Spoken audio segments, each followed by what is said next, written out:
اب کیا کریں، اگر ساری بات کا نچوڑ نکالیں تو مجلس عمل نے جو کچھ کیا، ساتھ دیا، وہ 17ویں ترمیم پاس ہوئی، جو کچھ 60-70 سال میں قوم نے برے حال میں بھی حاصل کیا تھا، ہاں کہ کوئی شخص جماعت بدلے تو اس کی رکنیت ختم ہے، اور یہ جو ہے نا کوئی اسمبلی نہیں توڑ سکتا، وہ سارے ظالمانہ اختیارات تو ان کو پلیٹ میں رکھ کر اس کے حوالے کر دیں۔ اب کس منہ سے کہتے ہیں معافی، ہو کسی نے پھر لکھا معافی تلافی، آگے تلافی بھی لکھا، اب تلافی بھی کرو نا، تلافی کیا کرنی۔ اور مولانا جو موٹے ہیں ڈیزل وہ تو بہت خوش ہے، اخباروں والے لکھتے ہیں کہ پچھلی مرتبہ تو ووٹ مانگتا پھر ٹوٹی کار سے اور دوسرے سائیکلوں پر سے، اب دیکھ ان کے ساتھیوں کے پاس ہی تیرے کیسی کاریں ہیں اور تیرے پاس کیسی ہے، 80-90 لاکھ کی،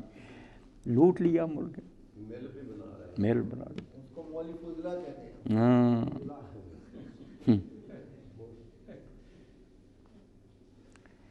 ان لوگوں کا چوتھائی صاحب حال یہ تھا جب تحریک پاکستان تھی، ان کو فرقہ گاندھویہ کہتے تھے، بریلوی علماء نا، فرقہ گاندھویہ،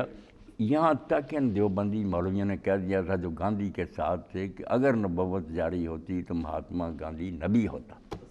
اور یہ ارتھیاں اٹھا کر نا جب ہندو مرتا اس کا جنازہ ساتھ اٹھا کر جاتے، پڑھتے جاتے، کفن و دفن میں شریک ہوتے، بالکل گمراہ ہو چکے، کھدر پہنتے، جو گاندھی کہتا مولانا حسین کرتے، اور اگر کسی نے کھدر نہیں پہنا مر گیا تو حسین نے کہا میں اس کا جنازہ ہی نہیں پڑھاؤں گا، اس نے گاندھی جی کی اپیل پر عمل نہیں کیا، بیڑا غرق ہو گیا۔ اس وقت مولانا اشرف علی تھانوی اور ان کے شاگرد جو تھے یہ میدان میں آئے، بدنامی تو انہوں نے مول لی، تھانوی صاحب سے کو بھی یہ کہتے تھے گاندھی ٹولہ کہ انگریز خفیہ اس کو پیسے دیتے ہیں، اتنے بڑے نیک آدمی کو، مگر یہ شبیر احمد عثمانی دوسرے انہوں نے پاکستان کا جھنڈا اٹھایا، قائد اعظم کے حق میں کتابیں لکھیں عربی اردو میں، یہ فتنے اٹھاتے تھے یہ تو رافضی یا شیعہ، انہوں نے کہا یہ سب باتیں چھوڑو۔ مفتی محمد شفیع صاحب رحمۃ اللہ علیہ کی ایک کتاب ہے، اس میں لکھا، یہ حوالہ تو اب بھی لوگوں تک پہنچانا چاہیے، امام محمد جو ابو حنیفہ رحمۃ اللہ علیہ کے شاگرد تھے ان کی کتاب سے، کہ اگر کسی علاقے میں خارجی مسلمانوں کی حکومت ہو، جو شیعوں سے بھی آ گئے ہیں کہ وہ حضرت علی کو بھی کافر کہتے ہیں دوسروں، خارجی حکومت کر رہے ہیں، دوسرے مسلمان بھی وہاں رہتے ہیں صحیح العقیدہ، تو اگر کافر کوئی حملہ کر دے اس خارجی اسٹیٹ پر تو جو اہل سنت ہیں ان پر فرض ہے کہ اس خارجی اسٹیٹ کو بچانے کے لیے جہاد کریں، اور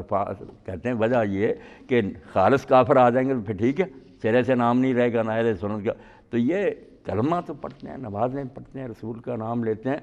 تو یہ باتیں کتابیں لکھ کر کانگریس کے مقابلہ میں انہوں نے کہا پاکستان کی حمایت کرو، یہ زندگی موت کا مسئلہ۔ اسی لیے جب پاکستان بنا تو یہاں مولانا شبیر احمد عثمانی سے پرچم کشائی کرائی قائد اعظم نے، ادھر مولانا ظفر احمد عثمانی تھے، ان لوگوں نے ساتھ دیا، اور یہ سلٹ جو تھا اور یہ سرحد، یہاں کانگریس نے کہا کہ نہیں الیکشن نہیں کروانا، ریفرینڈم کرانا،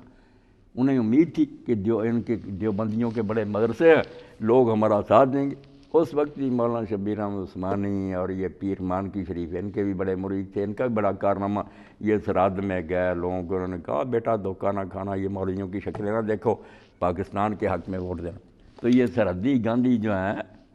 ولی خان یہ کیسے ہار سکتے تھے، ان کا تو سرخ پوشوں کا قبضہ تھا، علماء کی برکت سے شکست ہوئی، قائد اعظم کو فتح ہوئی، اس لیے قائد اعظم ان کے ساتھ بڑا اچھا سلوک کرتے تھے، یا پھر انہوں نے فوج بھیج دی اور مروانا شروع کر دی۔